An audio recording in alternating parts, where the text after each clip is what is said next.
So hello everyone, welcome back to the channel. सब बच्चे लोग, आपकी काजल मैम स्वागत करती है आप सभी का आपके अपने इस चैनल के ऊपर। सो बच्चों, आज अपने बिजनेस स्टडीज की क्लास के अंदर बिजनेस स्टडीज की क्लास, आज तो मैम इकोनॉमिक्स की क्लास होती है ना। और क्लास से याद आया, कल अकाउंटेंसी की क्लास भी नहीं आई, कहाँ थे आप? तो आपके इन क्वेश्चंस का आंसर मैं दे रही हूँ बच्चों। यस बच्चों, कल मैंने अकाउंटेंसी की क्लास आपको नहीं प्रोवाइड करी। ऑल्सो आज इकोनॉमिक्स की क्लास होनी थी, बट मैं बिजनेस स्टडीज की क्लास आपको प्रोवाइड कर रही हूँ। सो बच्चों, द रीजन इज कि मुझे बहुत ही अर्जेंट काम से सडनली आउट ऑफ दिल्ली जाना पड़ा सैटरडे को। और यूजुअली मैं मंडे की क्लास संडे ही रिकॉर्ड करती हूँ, क्योंकि सैटरडे थोड़ा सा मैं ऑफ रखती हूँ रिकॉर्डिंग से, क्योंकि वो पूरे हफ्ते चलता है तो थोड़ा सा स्ट्रेस हो जाता है। तो उसके लिए मैं सैटरडे क्लास रिकॉर्ड नहीं करती हूँ, संडे रिकॉर्ड करती हूँ। अब सैटरडे की इस मॉर्निंग में ही मुझे निकलना पड़ा, तो इस वजह से बिल्कुल भी क्लासेस का बैकअप नहीं था कि मैं आपको प्रोवाइड कर सकती क्लास। तो उसके लिए आई एम सो सॉरी कि आपकी एक क्लास मिस हो गई है, बट उसको मैं कवर अप कर दूंगी। डोंट वरी, आपको उसका बैकअप मिल जाएगा, ठीक है।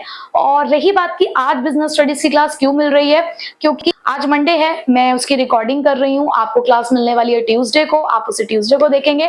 तो मैं जस्ट अभी 2 घंटे पहले ही घर पर आई हूँ, और इकोनॉमिक्स की क्लास का जो टॉपिक मुझे पढ़ाना था वो थोड़ा सा लेंदी है, उसमें थोड़ी सी ज्यादा एनर्जी लगने वाली है, और अभी इतनी एनर्जी फिलहाल मेरे अंदर नहीं है कि मैं उसको रिकॉर्ड कर सकती। और बिजनेस स्टडीज का जो हमारा टॉपिक है आज का, वो थोड़ा सा शॉर्ट था, तो मैंने सोचा क्यों ना बिजनेस स्टडीज ही पढ़ा दिया जाए। क्या फर्क पड़ता है, वेडनेसडे पढ़ाऊंगी ट्यूसडे पढ़ाऊं, पढ़ना तो है ही ना।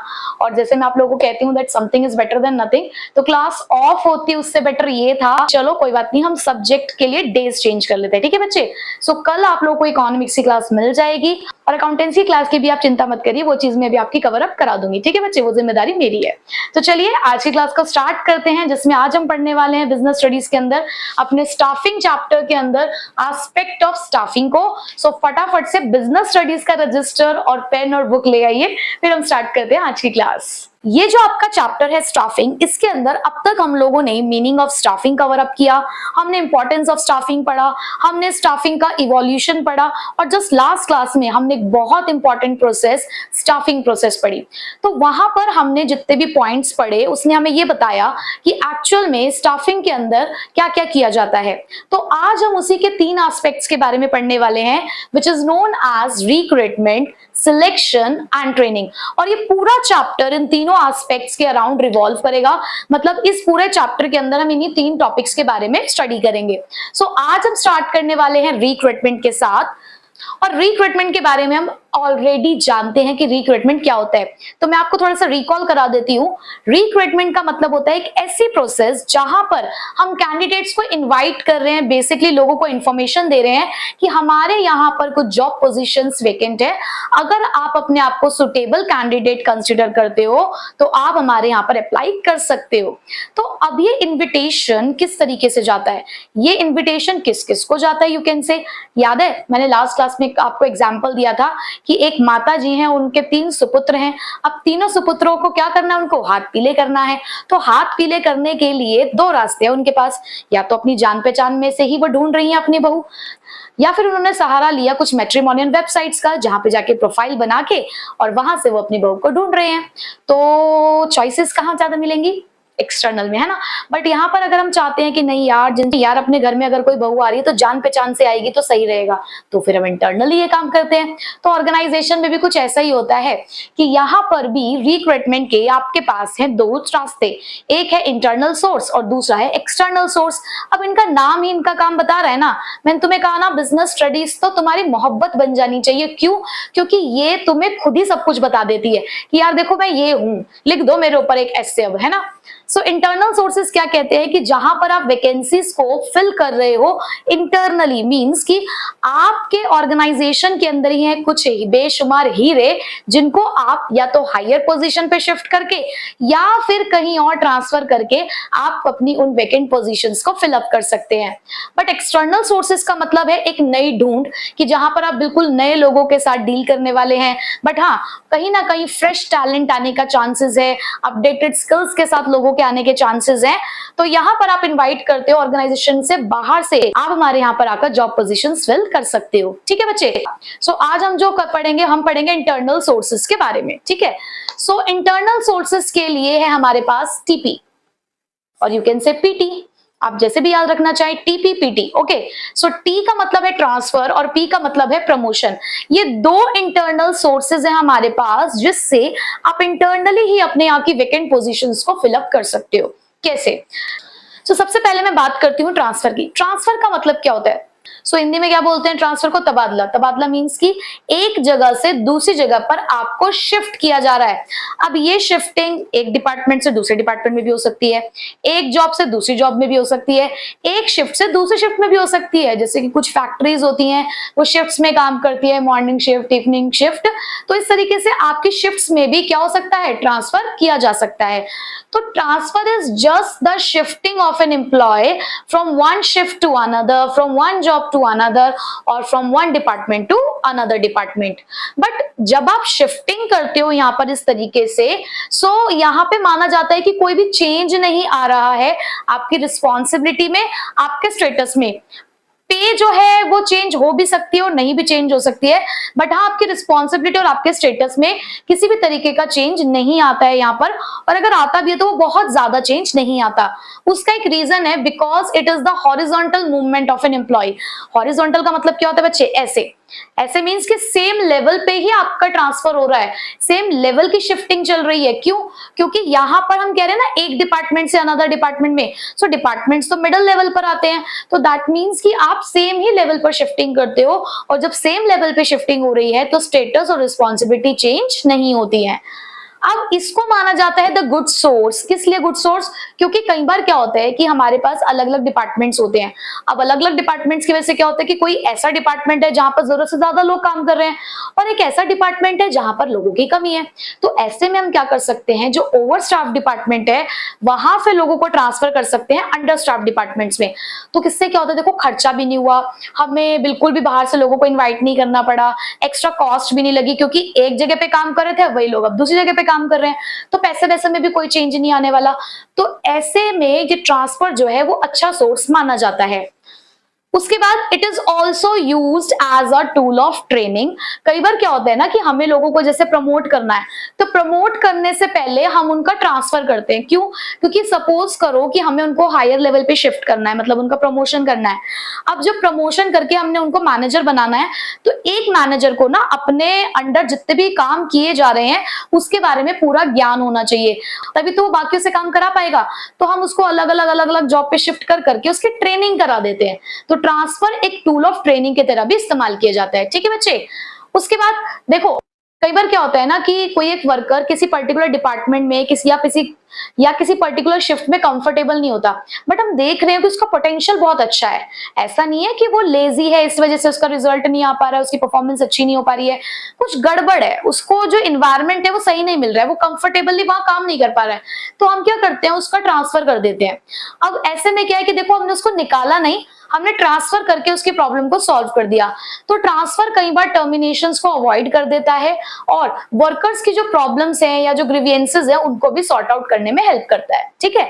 सो ट्रांसफर के बारे में हमने क्या पढ़ा कि एक शिफ्टिंग है, एक जॉब से दूसरे जॉब, एक डिपार्टमेंट से दूसरे डिपार्टमेंट, एक शिफ्ट से दूसरे शिफ्ट में। यहाँ पर कोई रिस्पॉन्सिबिलिटी या कोई पे में कोई चेंजेस नहीं आते हैं। हॉरिजॉन्टल मूवमेंट माना जाता है कि सेम लेवल पे ही ये काम हो रहा है। अच्छा सोर्स है, जब आपके पास ओवर स्टाफ डिपार्टमेंट हो तो अंडर स्टाफ डिपार्टमेंट में आप लोगों को यहाँ पे ट्रांसफर कर सकते हो और इससे टर्मिनेशंस अवॉइड किए जाते हैं, लोगों की प्रॉब्लम सॉल्व हो जाती हैं और टूल ऑफ ट्रेनिंग के लिए भी आप इसको इस्तेमाल कर सकते हो। नेक्स्ट आते हैं प्रमोशन पे। अब प्रमोशन का मतलब क्या होता है? प्रमोशन हॉरिजॉन्टली शिफ्टिंग होती होगी? नहीं, ये वर्टिकल शिफ्टिंग है। बट वर्टिकल शिफ्टिंग भी कैसी है? अपवर्ड मूवमेंट वाली। अगर आप वर्टिकली नीचे शिफ्ट करोगे तो डिमोशन कहलाएगा। आपको वर्टिकली कहां मूव करना है? अपवर्ड मूव करना है अगर आप करने जा रहे हो किसी का promotion. So shifting of an employee to the higher position is known as promotion. कि जब आप अपने एम्प्लॉइज को हायर लेवल पे, हायर पोजीशन पे शिफ्ट कर देते हो तो उसको कहा जाता है प्रमोशन। अब जब प्रमोशन किया जाता है तो उससे क्या होगा भाई? जब आप हायर लेवल पे जाओगे आपकी अथॉरिटी बढ़ेगी, ठीक है, अथॉरिटी के साथ साथ रिस्पॉन्सिबिलिटी बढ़ेगी, स्टेटस भी बढ़ जाएगा, आपकी पे भी बढ़ जाएगी, आपको जो फैसिलिटीज मिल रही होंगी वो भी इंक्रीज हो जाएगी। तो यहाँ पे सभी चीजों में चेंजेस आते हैं। इसकी वजह से एक ग्रेट साइकोलॉजिकल इंपैक्ट पड़ता है। क्यों? क्योंकि देखो, अब मैंने याद है एग्जांपल दिया था कि मैं अपने स्कूल में एक पीजीटी हूं, तो कल को अगर मैं प्रमोशन एक्सपेक्ट कर रही हूं तो मैं वाइस प्रिंसिपल की पोस्ट पे एक्सपेक्ट कर रही हूं। तो अगर मेरा प्रमोशन हो गया वाइस प्रिंसिपल या प्रिंसिपल की पोस्ट पे, आई डोंट माइंड कि आप मुझे प्रिंसिपल भी बना दो, तो मर्जी है भाई उनकी, ठीक है। तो अगर मैंने यहाँ पर शिफ्टिंग करी टू द हायर पोजीशन, तो मेरी जगह जो होगी वो खाली हो जाएगी। अब मेरी जगह पर भी बहुत सारे लोगों की नजर होगी कि ये हटे तो हम आए। ऐसा तो है नहीं कि मेरे स्कूल में कोई और टीचर नहीं होगी जो मेरी जगह पर आ सकती होगी, बट वो इसलिए नहीं आ पा रही होगी क्योंकि अब तक मैं वहां पर बैठी हुई हूँ बहुत आराम से। तो वो बस इंतजार कर रहे होंगे कि मैं हटूं और मेरी पोजीशन वो फिलअप करें, फिर उनकी भी पोजीशन खाली हुई होगी तो उसकी जगह पे कोई और आएगा। सो ये एक साइकोलॉजिकल इंपैक्ट क्रिएट करता है पॉजिटिव। क्यों? क्योंकि ये चेन ऑफ प्रमोशंस को अराइज करता है कि एक का प्रमोशन होगा तो उसके पीछे पीछे पीछे पीछे औरों का भी प्रमोशन हो सकता है, ठीक है। और वर्टिकल शिफ्टिंग होता है, ये तो मैंने आपको बता ही दिया है। सो बस यही था हमारे इंटरनल सोर्स के बारे में कि इंटरनल सोर्स सिर्फ दो ही तरीके के होते हैं, ट्रांसफर और प्रमोशन। ट्रांसफर सेम लेवल पे है तो वहीं प्रमोशन हायर लेवल पे है। बट अभी खत्म नहीं हुआ है, अभी खत्म नहीं हुआ है। अब हम पढ़ते हैं इसके मेरिट्स और डिमेरिट्स कि अगर इंटरनल सोर्स ऑफ रिक्रूटमेंट का इस्तेमाल किया जाता है तो उससे क्या फायदे और क्या नुकसान है। सो बच्चों, अब पढ़ते हैं कि इंटरनल सोर्सेस के क्या फायदे हैं और क्या नुकसान। और उसको याद करने के लिए मैं लेकर आई हूं आप लोगों के लिए बहुत ही बढ़िया से निमोनिक्स। और कुछ दिनों बाद आप अपनी काजल मैम को कॉमर्स क्वीन होने के साथ साथ निमोनिक क्वीन भी कहोगे, क्योंकि मैं आप लोगों के लिए इतने बढ़िया बढ़िया निमोनिक्स बना के लेकर आती हूँ। इतना रिसर्च करना पड़ता है ना, तब जाके फिट बैठती है कोई चीज, ठीक है। सो देखो जरा यहाँ पे, अगर तुम जानना चाहते हो मेरिट्स ऑफ इंटरनल सोर्स तो आपको कहना पड़ेगा आई एम द बेस्ट। अगर आप चाहते हो कि आप में से ही किसी को प्रमोट किया जाए तो आपको ये प्रूव करना पड़ेगा ना that you are the best. So that's why आपको कहना होगा इंटरनल सोर्सेज के मेरिट्स के लिए आई एम द बेस्ट। और यही है हमारी आज की निमोनिक फॉर द मेरिट्स, जहां पर आई स्टैंड करता है इंप्रूव्स परफॉर्मेंस के लिए, ये दोनों कुछ नहीं है। फिर बी से है आपके पास benefit of shifting the workforce, E से है इकोनॉमिकल, एस से है simplifies the procedure for selection और टी से है टूल ऑफ ट्रेनिंग। तो इस तरीके से इंटरनल सोर्स ऑफ रिक्रूटमेंट के लिए आप कहेंगे आई एम द बेस्ट।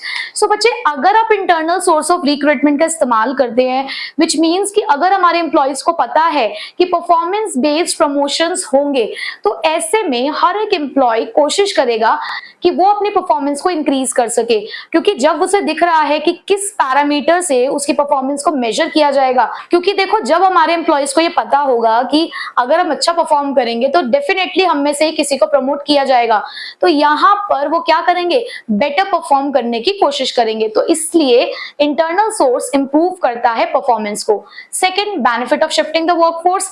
अब याद है मैंने जस्ट अभी आपको बताया कि किस तरीके से ट्रांसफर का इस्तेमाल किया जाता है, कि अगर आपके पास कोई ओवर स्टाफ डिपार्टमेंट है तो अंडर स्टाफ डिपार्टमेंट में आप शिफ्ट कर सकते हो। ना कोई कॉस्ट बढ़ी, ना आपको कोई प्रोसेस फॉलो करना पड़ा, कुछ नहीं करना आपने, सिर्फ आपने चेक किया कि कहाँ कितने लोग काम कर रहे हैं, कहाँ ज्यादा है और कहाँ कम है। तो जहां ज्यादा है आपने वहां से ट्रांसफर कर दिया उस प्लेस पे जहां पर कम थे, ठीक है। थर्ड है हमारे पास इकोनॉमिकल, सस्ता पड़ता है भाई। क्यों? क्योंकि देखो, अगर आप बाहर से रिक्रूटमेंट करते हो, मतलब बाहर से कैंडिडेट को इनवाइट करते हो, तो कहीं ना कहीं आपको उनको इन्फॉर्म करना पड़ेगा। अब इन्फॉर्म करने का क्या तरीका है कि या तो ये जो आपके पास आजकल वेबसाइट्स बनी हुई हैं, आप उन पे अपनी एडवर्टीजमेंट डालोगे, उसकी कॉस्ट लगती है, न्यूज़पेपर में एडवर्टीजमेंट डालोगे, उसकी कॉस्ट लगती है।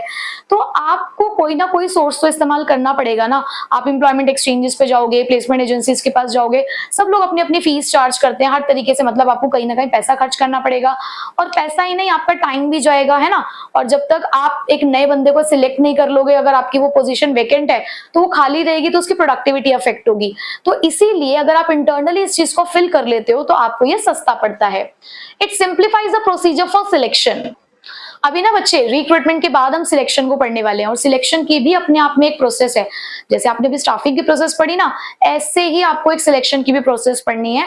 तो किसी भी ऑर्गेनाइजेशन में जो सिलेक्शन होता है वो ऐसे नहीं हो जाता, हमको एक पूरा एक प्रोसेस को फॉलो करना पड़ता है, बहुत सारे स्टेप्स को फॉलो करना पड़ता है, तब जाकर किसी एक कैंडिडेट का सिलेक्शन होता है। तो जब हम किसी ऑलरेडी नोन टू पर्सन को ही सिलेक्ट कर रहे हैं यहाँ पर, तो हमें बहुत सारे स्टेप्स परफॉर्म करने की जरूरत ही नहीं पड़ती है। क्यों? क्योंकि हम उसको पहले से ही जानते हैं। बट वहीं पर अगर हम किसी बाहर वाले को अपने यहाँ पे अपॉइंट करेंगे तो उसके बारे में हमें सारी जानकारी चाहिए और हर तरीके की चीज हमें करके चलनी होगी, तो पूरा सिलेक्शन का प्रोसेस हमें फॉलो करना होगा। तो इसीलिए कहा गया कि इंटरनल सोर्सेज के अंदर सिलेक्शन का जो प्रोसीजर है वो सिंप्लीफाई हो जाता है, क्योंकि नोन टू लोग होते हैं। टूल ऑफ ट्रेनिंग अभी हमने ट्रांसफर में पढ़ा कि हम बार बार क्या करते हैं, शिफ्ट करते हैं, ताकि एक पर्सन को वहां पर होने वाले सभी फंक्शंस के बारे में क्या हो जाए, नॉलेज हो जाए, और उसके बाद हम उसको प्रमोट कर दें। तो कहीं ना कहीं जो हमारा ये इंटरनल सोर्स है, ये ट्रेनिंग के लिए भी इस्तेमाल किया जाता है। तो ये 5 हमारे मेरिट्स हैं। पहला, परफॉर्मेंस को इंक्रीज करता है। दूसरा, बेनिफिट है कि एक जगह से दूसरी जगह पर आप शिफ्ट कर सकते हो, सस्ता पड़ता है, सिलेक्शन करना आसान हो जाता है क्योंकि पहले से लोगों को हम जानते हैं, और यहाँ पर ट्रेनिंग देना आसान रहता है, और इसीलिए ये कहते हैं I am the best. But अब लिमिटेशंस क्या हैं? तो लिमिटेशंस के लिए मैंने यहाँ पे 2 निमोनिक बनाई हैं, आपको जो भी अच्छी लगे आप वो यहाँ पे याद कर सकते हो। पहली है ln²r, ठीक है, ln²r, मैथ्स को सादी मैंने थोड़ी सी इसके अंदर, जहां पर हमारे पास 2 l 2 n है और एक r है, ठीक है। तो या तो ये, या फिर तुम्हें कॉलेज की याद दिला देती हूँ, lady Shriram college of commerce. क्या है? Lady Shriram college of commerce, जहां पर L है इसका लेथार्जिक, S है इसका सुटेबल, R है रिड्यूसिस का, C है चॉइस का, और C है अगेन कंपटीशन का। Commerce is always equals to the competition, और कॉलेज की चाहिए आपको चॉइस, है ना। तो इस तरीके से आप याद कर सकते हो, Lady Shriram college of Commerce में छुपी है limitation of internal sources of recruitment. क्या बताया मैंने? Lady Shriram college of Commerce में छुपी है क्या? Limitations of internal source of recruitment. So यहाँ पर ये 5 लिमिटेशंस क्या है? फर्स्ट है लेथार्जिक एम्प्लॉइज, सेकेंड है लिमिटेड चॉइस, फिर है not suitable for the new enterprise, then no spirit of competition, और last one is reduces the productivity. अब बात करें अगर हम लेथार्जिक एम्प्लॉइज की, तो लेथार्जिक का मतलब होता है लेजी। लेजी का मतलब क्या है कि भाई अब देखो, जब लोगों को पता होता है ना कि यार हम में से किसी को चुना जाएगा, और टाइम बाउंड प्रमोशंस हैं, यानी कि कुछ टाइम बाद आपको पता है कि आपको प्रमोट कर ही दिया जाएगा, तो ऐसे में जो एम्प्लॉइज है ना, वो अपने फुल पोटेंशियल से काम नहीं करते। उनको लगता है कि यार हमारा प्रमोशन तो होना ही होना है ना, तो क्यों इतने ज्यादा एफर्ट्स करने, ठीक है जैसे काम कर रहे हैं वैसे ही करते रहेंगे। तो ऐसे में हमारे एम्प्लॉइज लेजी हो जाते हैं।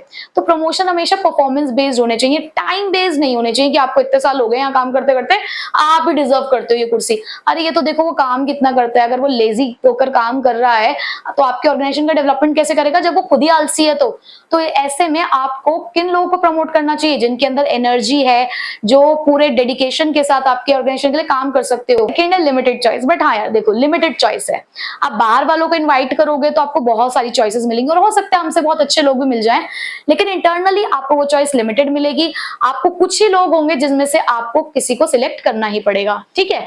Not suitable for new enterprise. भाई अभी अभी तुमने ऑर्गेनाइजेशन खोली है, तुम्हारे पास काहे का इंटरनल सोर्स है?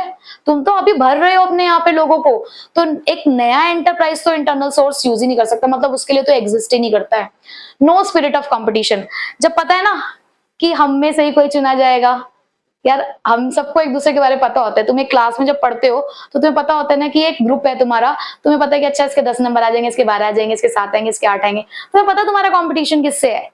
तो तुम्हारे अंदर वो स्पिरिट ही नहीं है। क्यों? क्योंकि अभी तुम लोग देख रहे हो जो लोग तुम्हारे साथ बैठे हुए पढ़ रहे हैं, बट जब अभी बोर्ड एग्जाम देने जाओगे ना बच्चे, तुम्हारा कंपटीशन पूरे इंडिया के बच्चों के साथ है। तुम ये सोचो कि मतलब कैसे कैसे हार्ड वर्किंग बच्चे हैं जो पढ़ रहे हैं, दिन रात मेहनत कर रहे हैं, कोई कोचिंग नहीं जाते, वो लोग घर बैठकर सेल्फ स्टडी करते हैं, थोड़ी बहुत यूट्यूब वीडियोस देख लेते हैं हम जैसे कुछ टीचर्स की, तो उनको थोड़ा सा ज्ञान मिल जाता है, थोड़ा सा अप्रिशिएट कर देते हैं वो भी हम लोगों को, तो हमें भी अच्छा लगता है, उनको भी अच्छा लगता है। तो बच्चे आपको ये देखना है कि आपका कंपटीशन सिर्फ यहीं तक सीमित नहीं है जो आपकी क्लास में बच्चे बैठे हैं, आपका कंपटीशन पूरे इंडिया के बच्चों के साथ है, तो आपको हार्डवर्क उसी के हिसाब से करना है, ठीक है। अब यहाँ पर भी मैं बात करूं तो हमें लगता है कि यार हम 50 लोगों की टीम है, हम में से ही कोई ना कोई प्रमोट होने वाला है, और हमें सबको एक दूसरे की कैपेबिलिटी के बारे में पता है, तो कोई कंपटीशन का स्पिरिट ही नहीं है, ठीक है, सब लोग अपने हिसाब से काम कर रहे हैं। Next, it reduces the productivity. अब प्रोडक्टिविटी रिड्यूस कैसे होती है? क्योंकि कई बार क्या होता है ना, फ्रीक्वेंट ट्रांसफर्स कर रहे हो आप। आपने अभी एक एम्प्लॉय को 1 महीने एक डिपार्टमेंट में रखा, वो भी काम सीख ही रहा था, उसका हाथ बैठना शुरू हुआ था, मतलब वो समझ चुका था पूरे काम को, आपने उसे दूसरे डिपार्टमेंट में शिफ्ट कर दिया। तो अगर आप ऐसे बार-बार शिफ्टिंग करोगे ना, तो प्रोडक्टिविटी अफेक्ट होती है। क्यों? क्योंकि हम एक डिपार्टमेंट में आए, पहले वहां का काम सीखेंगे, सीखने में टाइम तो लगता है, सीखेंगे, फिर स्पेशलाइजेशन जैसे आना शुरू होगा, आपने दूसरी जगह पर शिफ्ट कर दिया, तो ऐसे में प्रोडक्टिविटी पे फर्क पड़ता है। तो कहीं ना कहीं इंटरनल सोर्स जो होता है वो प्रोडक्टिविटी को रिड्यूस करता है। तो ये 5 पॉइंट है हमारे पास। पहला, लेथार्जिक एम्प्लॉइज, की एम्प्लॉइज लेजी हो जाते हैं जब टाइम बाउंड प्रमोशंस होने लग जाते हैं। चॉइस लिमिटेड है, क्योंकि जितने लोग अवेलेबल हैं आपको उसी में से चूज करना होगा। सुटेबल नहीं है नए एंटरप्राइज के लिए, क्योंकि अभी अभी वो खुली है, तो उसके लिए इंटरनल सोर्स तो वैलिड ही नहीं है। नो स्पिरिट ऑफ कंपटीशन, क्योंकि उन्हें पता है हम में से किसी को चुना जाएगा और हम लोगों की क्या कैपेबिलिटी है वो हम सबको पता है, तो कोई कंपटीशन नहीं है उनके बीच में। तो कोई कंपटीशन नहीं है उनके बीच में, क्योंकि कोई फ्रेश टैलेंट नहीं है, उन्हें कोई खतरा नहीं है कि कोई नया आ जाएगा और हमें कंपटीशन दे देगा, ऐसा कुछ भी स्पिरिट उनके अंदर नहीं है। प्रोडक्टिविटी इफेक्ट होती है जब फ्रीक्वेंट ट्रांसफर्स किए जाते हैं। ठीक है, सो बच्चे ये थे merits and demerits of internal source of recruitment, and I hope कि आपको बहुत अच्छे से आज समझ आ गए होंगे। पता है मुझे आज थोड़ा सा एनर्जी लेवल कम लगा होगा, बट मैंने पूरी कोशिश की आपको अच्छे से पढ़ाने की। ठीक है बच्चे, सो सिंपल सा टॉपिक था, अच्छे से समझ आ गया होगा। एक बार बुक में से खुद से भी रीड कर लेना तो और अच्छा हो जाएगा। ठीक है, सो मिलते हैं बच्चे लोग आपसे नेक्स्ट क्लास में इसके आगे के टॉपिक के साथ। तो आप यहाँ तक प्रिपेयर कर लीजिएगा, और हाँ, कल इकोनॉमिक्स की क्लास है तो उसको अटेंड करना मत भूलिएगा। ठीक है, सो मिलते हैं आपसे नेक्स्ट क्लास में। Till then take care, bye bye.